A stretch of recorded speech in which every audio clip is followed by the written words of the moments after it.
It's been a long time coming, but I'm finally going to promote Larishel. Mage Knight is more appealing than Valkyrie because light magic is both heavier and weaker. She gains a couple points of magic on promotion, but her stats are still fairly low despite serious efforts to train her up for combat. She just starts too far behind to really be useful. Chapter 18 is the notorious Egg chapter. It's not particularly hard, it's mostly just weird. Some of the eggs will gain 5 hit points each turn, and when they reach full hit points, they're going to hatch into full-blown Gorgons. I let the first egg hatch as a demonstration. I didn't want to give the experience to a Phantom anyway, and there's no real risk while I have Phantoms out. My other Phantom goes down the siege magic. There's a moving Gorgon with Shadow Shot this chapter that's supremely annoying if you don't have Phantoms to sponge the damage. Breaking the eggs before they hatch is not only safer, but you get a flat 50 EXP per egg no matter how high your level is. The goal of this chapter is to move fast. The eggs give valuable EXP when you break them, and it makes it easier if you break them all before they hatch. I'm even using a Phantom for rescue drop strategies. Ordinarily, a Phantom doesn't have access to the rescue option, but another unit can use the give option. With some fancy use of rescue, give, and drop, I've gotten Marisa much further than she would have been able to walk on her own. I need to split my army between teams that go north, east, and southeast. Besides the eggs, the monsters in this chapter are few in number and aren't too dangerous. You do have to watch out for the lava tiles though. The bright orange tiles that look kind of like a cobblestone path deal 10 points of damage if you end your turn on them. My goal for this chapter is to not let a single one of these eggs hatch, besides the one I let hatch on turn 1 of course. This is where Syrene really comes into play. Her stats are quite frankly terrible, but she has 8 move and high aid that allows her to rescue other units and bring them along with her. And I had the extra room in my army to deploy Syrene because I'm having Myrrh sit out this chapter. Myrrh doesn't need the experience, and to be honest, her Dragonstone's a bit low on uses.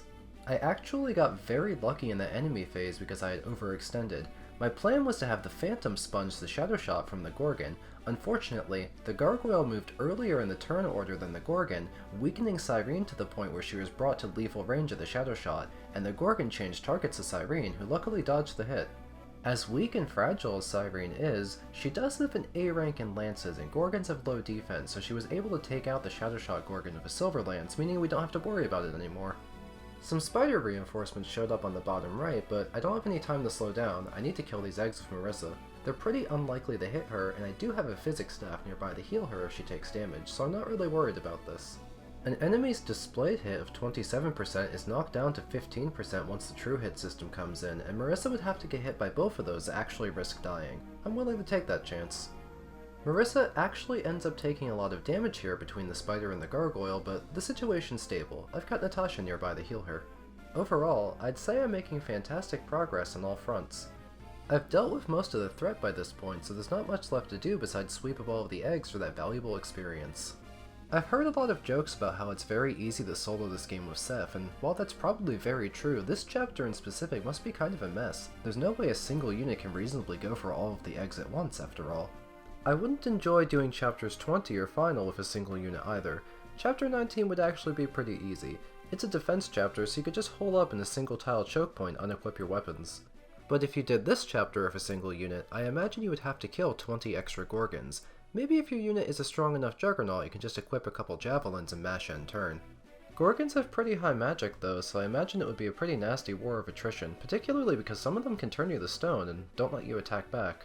Full disclosure though, I don't know if the hatched Gorgons use Shadow Shots, Demon Surges, or Stones. I usually just kill the eggs before they hatch. While Eirika's strength is still really low, she's absolutely tearing through the enemies with her personal weapon since it has +5 strength and effective damage. Also, she has surprisingly high defense, it's all the way up to 15. Doing the quick math in my head, since she starts with free defense and gains free on promotion, that must mean she's gained 9 naturally, which is impressive considering her 30% defense growth rate. I also learned for the first time that Colm is immune to the lava in this chapter.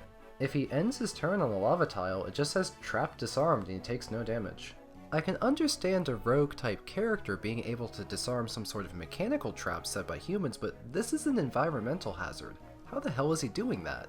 I didn't even know this was a game mechanic. Can you do this in FE6 and FE7? I know there's lava tiles in FE6 and poison vents. Are the poison vents in FE7? I think I remember them in Hector's promotional chapter if you play Hector mode. I've even brought a thief to that chapter before to steal a speedwing despite the fact that you can only deploy 2 units. It would have been nice to know that you could disable the traps. In other news, I used Syrene to ferry around Amelia this chapter to try and get Amelia some experience because she's too weak to take on enemies normally, and she still had 13 strength. To be honest, I don't know what to do with her. I'm trying to use her, but I'm just gonna give her the S-rank Lance and Prey at this rate. The only units I've truly dropped this playthrough are Rennac and Dozla because they're simply not very interesting to train, and I only had 12 units to deploy on several chapters. So no matter how bad it gets, I do promise to use Amelia all the way through to the end. I mean, I still am using Colm after all, despite the fact that Neimi is fully self-sufficient by this point of the game. In fact, now that she's using the S-rank bow, Neimi isn't just a good unit, she's actually one of my strongest. This chapter was fairly quick, so I'm going to move on directly to chapter 19 as well. Chapter 19 is easily the most difficult chapter in the game if you don't try to cheese the difficulty by some method.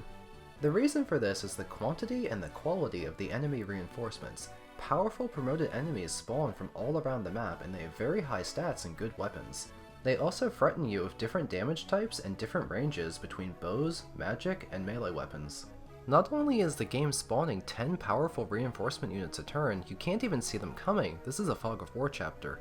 The traditional way to skip the chapter is to use the Warp Staff and take a unit directly to the boss. Taking him out will prematurely end the chapter.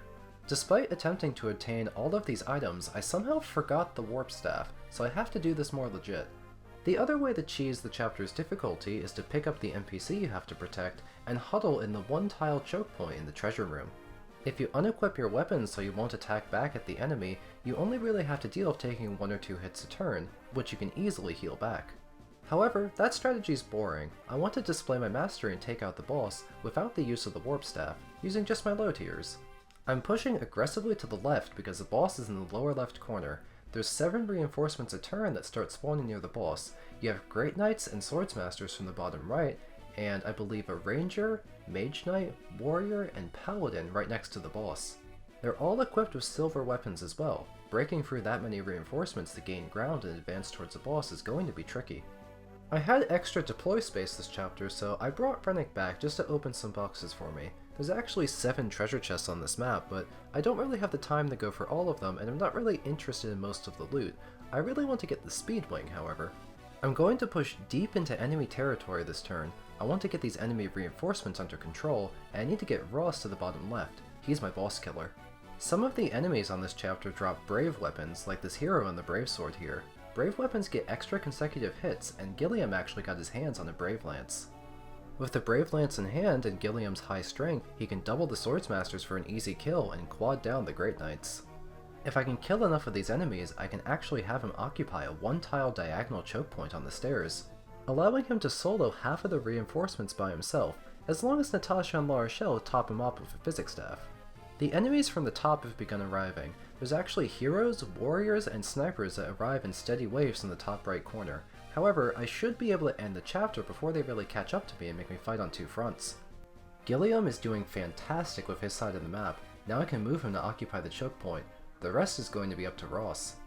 There's several enemies in the way between Ross and the boss, so the rest of my army is going to have to help clear a path. Look at all of those reinforcements. This chapter is brutal without using a Warp Staff. And if you didn't have the foresight to bring a couple torch staffs to light up rooms from a distance, you wouldn't even know they were there. Rennac looted the Speedwing, so I want to see if I can get this chapter done on turn 5. If I wait any longer, that wave of heavy reinforcements from the top half is going to catch up to me regardless. I'll move most of my units south. I need to get Ross a clear path, and if Ross occupies the one-tile choke point, I don't need to worry about the rest of the reinforcements threatening my more fragile units. Ross is now within 3 tiles of the boss. I can practically smell victory. Surprisingly, I had no real use for phantoms this chapter. To maintain a fast enough pace, everything that attacked me on enemy phase had to die so I could keep moving forward. That doesn't happen when an enemy attacks a phantom. And given the convenient one-tile choke points on the stairs, I didn't need to use phantoms to take hits from my other units.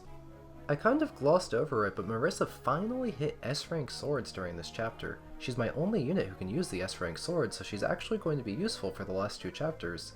Marisa joined my army at D-rank swords, so it's taken an entire game's worth of time to train her up to S-rank. I feel like she's earned it though, given how RNG screwed my Colm is. Ross can easily one-round the boss, but what if he takes that 5% critical and dies? I can have Neimi deal chip damage, but not enough to let Ross kill in one shot. I don't think I can easily get Colm within support range for Neimi either. I'm just going to have to go for it. The chance that Ross dies to the boss is actually fairly low, only around 3% because the boss might just miss to begin with. However, I'm still nervous about it. We're just going to have to believe in Ross. Ross easily takes care of the boss, ending the hardest chapter in the game. Well, hardest if you don't cheese it. That's all I've got for you. Thank you for watching.